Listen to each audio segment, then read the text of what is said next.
السلام علیکم ورحمۃ اللہ وبرکاتہ۔ نحمدہ ونصلی علی رسولہ الکریم، اما بعد۔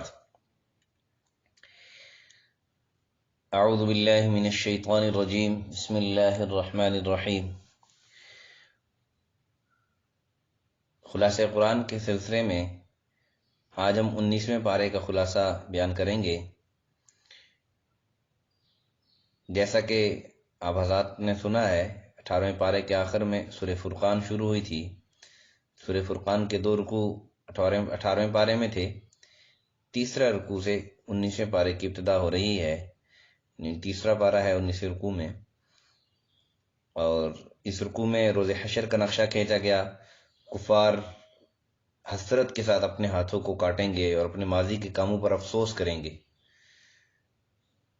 اور اس کے ساتھ ساتھ انسان جو اپنے برے دوست ہے اس کی وجہ سے افسوس کرے گا کہ یا ویلتا لیتنی لم اتخذ فلانا خلیلا، ہائے افسوس، ہائے کاش میں فلانے کو اپنا دوست نہ بناتا، فلانے کے ساتھ میری سوسائٹی نہ ہوتی، فلانے کے ساتھ میرا اٹھنا بیٹھنا نہ ہوتا۔ کہ معاشرے کا بھی اثر ہوتا ہے۔ صحبت صالح ترا صالح تنن، صحبت طالح ترا طالح تنن۔ اچھی صحبت کا اچھا اثر، بری صحبت کا برا اثر ہوتا ہے۔ اس لیے ہمارے نوجوان بہنوں بھائیوں کو، بڑوں کو، بزرگوں کو، چھوٹوں کو یہ دیکھنی چاہیے، خاص کر والدین کو دیکھنا چاہیے کہ میرا بیٹا، میری بیٹی، جو اس کے دوست احباب ہیں وہ کیسے ہیں۔ اگر وہ اچھے ہیں، نیک ہیں، صالح ہیں، تو ان کی صحبت سے اس کو فائدہ ہوگا۔ اور اگر وہ بری سوسائٹی کے ہیں، بری مجلس کے ہیں، برے لوگ ہیں، نافرمان لوگ ہیں، تو ان کے ساتھ اٹھنے بیٹھنے سے اپنی اولاد کو منع کرنا چاہیے اور اپنے آپ کو بچانا چاہیے کہ کل انہی کے ساتھ ہماری یہ دوستی، انہی کے ساتھ اٹھنا بیٹھنا، یہ ہمارے لیے باعث افسوس، باعث حسرت بنے گا۔ پھر اس کے بعد رسول کریم صلی اللہ علیہ وسلم بھی بدکاروں کے بارے میں شہادت دیں گے، گواہی دیں گے کہ انہوں نے قرآن کو پس پش ڈال دیا، قرآن کے احکامات کو، دین کو، شریعت محمدی صلی اللہ علیہ وسلم کو چھوڑ کر وہ دنیا میں لگے رہے۔ پھر قرآن کو تھوڑا تھوڑا کر کے نازل کرنے کی مصلحت بیان کی گئی۔ پھر دوسرے رکوع میں چند انبیاء اکرام کی قوموں کا مختصر ذکر کیا گیا، سرکشی کی بنا پر ان پر عذاب نازل کیا گیا۔ پھر حضور اکرم صلی اللہ علیہ وسلم سے خطاب کر کے فرمایا گیا کہ آپ کو کفار کے بارے میں خیال فرماتے ہیں کہ وہ سنتے اور سمجھتے نہیں، تو وہ چوپایوں کی مانند ہیں۔ اولئک کالانعام بل ہم اضل، بلکہ ان سے بھی بدتر ہیں۔ اور پھر اس کے بعد تیسرے رکوع میں کائنات کی حیرت انگیز تخلیق کی طرف اشارہ کر کے فرمایا گیا کہ خالق کل کو چھوڑ کر کفار بتوں کی پوجا کر رہے ہیں۔ پھر حضور صلی اللہ علیہ وسلم سے ارشاد ہے کہ آپ ان کے کاموں پر نہ جائیں، تبلیغ فرماتے جائیں، اللہ پر توکل رکھیں۔ پھر اس کے بعد چوتھے رکوع میں اللہ تعالیٰ کی صفت خلاقی کا بیان کرنے کے بعد مقبول بندوں کی صفات کا بیان ہے کہ جو اللہ کے بندے ہیں۔ اب کہتے ہیں کہ ہم اللہ کے بندے ہیں، تو اللہ کے خاص بندے وہ ہیں جن کے اندر 3 صفات ہوتی ہیں، جن کے اندر 3 صفات ہوتی ہیں۔ سب سے پہلی یہ وعباد الرحمن الذین یمشون علی الارض ہونا، عاجزی کے ساتھ، عاجزی اختیار کرتے ہیں، عاجزی کے ساتھ چلتے ہیں۔ وَإِذَا خَاطَبَهُمُ الْجَاهِلُونَ قَالُوا سَلَامًا، اور پھر جب جاہل لوگوں سے واسطہ پڑتا ہے تو ان کو سلام کہتے ہیں، یعنی اچھی بات کہتے ہیں، ان کے ساتھ الجھتے نہیں ہیں، جھگڑے نہیں کرتے ہیں۔ اور والذین یبیتون لربہم سجدا وقیاما، کہ انسان جو اللہ کا بندہ ہے اس کی رفتار بھی اچھی، گفتار بھی اچھی ہے، چلنے کا طریقہ وہ بھی اچھا، احسن، اعلیٰ، اور گفتگو بھی اعلیٰ طریقے سے، اعلیٰ اخلاق والی، اور کردار بھی اچھا۔ والذین یبیتون لرب، آدمی کے کردار کا رات کو پتہ چلتا ہے۔ اکثر دیکھیں نا، رات کو ڈاکے ڈالتے ہیں، رات کو زانی جو ہے نا وہ زنا کے لیے نکلتے ہیں، بدکاریوں کے لیے نکلتے ہیں، رات کو چھپ کے اندھیروں میں جو ہے وہ شراب اور جوں کی مستیاں چلتی ہیں، ان کی محفلیں چلتی ہیں۔ تو اللہ تعالیٰ نے فرمایا کہ میرے بندے وہ ہیں کہ جن کی رفتار بھی اچھی ہے، عاجزی کے ساتھ چلتے ہیں، گفتار بھی اچھی، اچھے اخلاق کے مالک ہیں، اور کردار بھی اچھا ہے کہ ان کے جو اٹھنا بیٹھنا ہے، ان کا جو رہنا سہنا ہے، ان کی جو زندگی گزارنا ہے، وہ پاک دامنوں کی طرح صاف، جو اللہ تعالیٰ کے مقبول بندوں کی طرح ہے۔ تو یہ 3 صفات ہمیں اپنے اندر پیدا کرنی چاہیے کہ اللہ کی عبادت کرتے ہوئے ہماری راتیں گزریں، نہیں کہ ڈرامے دیکھتے ہوئے، فلمیں دیکھتے ہوئے، اور فضول کاموں میں، زناکاری میں، بدکاری میں، جوئے میں، شراب کی مستیوں میں ہماری رات گزرے۔ پھر ایمان والوں کی یہ صفات یہ بیان کی گئی کہ فضول خرچ بھی نہیں ہوتے ہیں، فضول خرچ بھی نہیں، ایمان والے فضول خرچ بھی نہیں، اور اللہ سے دوزخ کے عذاب سے پناہ بھی مانگتے رہتے ہیں۔ پھر فضول خرچ بھی نہیں ہوتے اور بخیل بھی نہیں ہوتے اور شرک بھی نہیں کرتے، بغیر حق کے کسی کو قتل بھی نہیں کرتے، زنا بھی نہیں کرتے۔ البتہ جو شخص توبہ کر لے، یہ بات سننے کی ہے، توبہ کر لے، ایمان لے آئے، نیک عمل کرے، 3 باتیں، توبہ کر لے، ایمان لے آئے اور نیک عمل کرے، 3 کام۔ اب آپ کہیں گے کہ جو ایمان والا ہے وہ ایمان کیسے لے گیا ہے؟ اللہ تعالیٰ نے ایمان والے کو بھی ایمان لانے کا حکم دیا گیا، ایمان والے کو بھی ایمان لانے کا حکم دیا اللہ تعالیٰ نے کہ ایمان والے بھی ایمان لے کے آئیں، توبہ کیا، جتنی گزشتہ زندگی ہے اس پر اللہ سے معافی مانگے،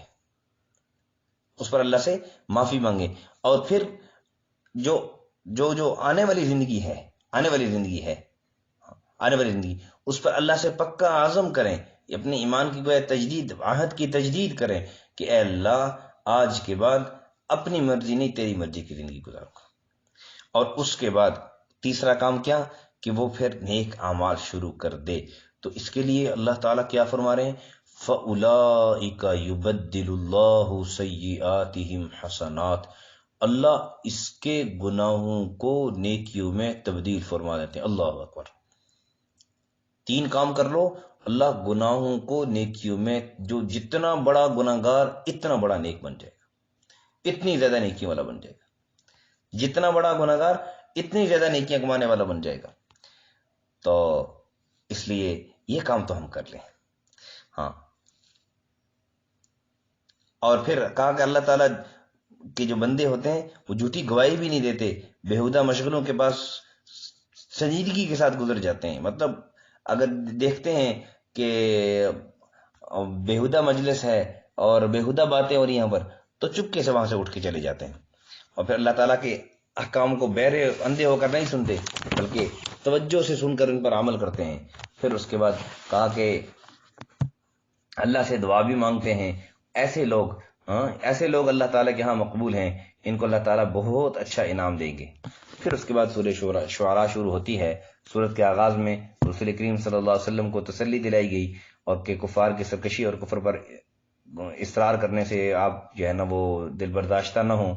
پھر 3 رکوع میں، پھر سورہ شعراء کے یعنی دوسرے، تیسرے اور چوتھے رکوع میں حضرت موسیٰ علیہ السلام کا واقعہ تفصیل کے ساتھ بیان کیا گیا کہ فرعون کے پاس وہ جو گئے، اس کو دعوت دی اور پھر اس نے انکار کیا، پھر جو ہے نا مکالمہ ہوا فرعون کے ساتھ، پھر اس کے بعد وہ جو مقابلہ انہوں نے جادوگروں والا مقابلہ کیا، پھر جادوگر بھی ایمان لے آئے، اس چیز کا تذکرہ ہے۔ پھر اس کے بعد 9ویں رکوع سے لے کر 14ویں رکوع تک، 19ویں پارے کے 9ویں رکوع سے لے کر 14ویں رکوع تک حضرت ابراہیم علیہ السلام کے واقعے کو ذکر کیا گیا، پھر حضرت نوح علیہ السلام کے واقعے کو اختصار کے ساتھ ذکر کیا گیا، پھر حضرت ہود علیہ السلام کا واقعہ مذکور ہے، پھر قوم ثمود، قوم صالح علیہ السلام کا بیان ہے، پھر قوم لوط کا بیان ہے، لوط علیہ السلام کی قوم کا بیان، پھر حضرت شعیب علیہ السلام اور ایکا والوں کا، اصحاب ایکا والوں کا بیان ہے۔ انبیاء اکرام کے واقعات کا تذکرہ کرنے کے بعد اس امر کا بار بار اللہ تعالیٰ نے تکرار کیا کہ اللہ تعالیٰ بہت قدرت والا ہے، اللہ تعالیٰ بہت رحمت والا ہے، اور سب انبیاء اکرام نے یہی کہا کہ وَمَا أَسْأَلُكُمْ عَلَيْهِ مِنْ أَجْرٍ إِنْ أَجْرِيَ إِلَّا عَلَى اللَّهِ، ہم آپ سے اجر نہیں طلب کرتے، اجر تو اللہ کے پاس ہے، اجر تو اللہ، ہمارا اجر تو اللہ۔ اور پھر اس میں بار بار تذکرہ کیا کہ فَاتَّقُوا اللَّهَ وَأَطِيعُونِ، اللہ سے ڈرو، اس کے فرمانبردار بن جاؤ۔ یہ سب انبیاء کی مشترکہ دعوت کا خلاصہ ہے، فَاتَّقُوا اللَّهَ وَأَطِيعُونِ، اللہ سے ڈرو اور اس کی اطاعت کرو۔ پھر اس کے بعد 19ویں پارے کے 15ویں رکوع میں قرآن مجید کے نزول کا ذکر بتایا گیا، اور بتایا گیا کہ اس کے نزول کی پیشن گوئی تو بنی اسرائیل کے علماء بھی جانتے ہیں۔ پھر بھی کفار ایمان نہ لائیں تو ان کو سخت عذاب سے دوچار ہونا پڑے گا۔ اللہ تعالیٰ نے کسی بستی کو اس وقت تک برباد نہیں کیا جب تک کہ وہاں اللہ تعالیٰ کا پیغام نہیں پہنچا دیا گیا۔ پھر حضور اکرم صلی اللہ علیہ وسلم سے کہا گیا کہ وہ اپنے قریبی عزیزوں کو تبلیغ فرمائیں اور مسلمانوں کے ساتھ شفقت کا سلوک فرمائیں، اور کفار کو اپنے ٹھکانے کا عنقریب علم ہو ہی جائے گا۔ پھر اس کے بعد 16ویں رکوع میں 19ویں پارے کے 16 رکوع میں قرآن مجید کے بارے میں کہا گیا کہ ذریعہ ہدایت اور خوشخبری ہے، اور ان مسلمانوں کے لیے یہ سورہ نمل شروع ہوتی ہے، اور سورہ نمل کی ابتدا میں اللہ تعالیٰ نے فرمایا کہ ان مسلمانوں کے لیے خوشخبری ہے جو نماز کی پابندی کرتے ہیں اور زکوٰۃ ادا کرتے ہیں اور آخرت پر پورا یقین رکھتے ہیں۔ اور فرمایا کہ جو لوگ آخرت پر یقین نہیں رکھتے ان کو بہت نقصان ہوگا۔ پھر اس کے بعد حضرت موسیٰ علیہ السلام کا واقعہ مختصر طور پر بیان کیا گیا۔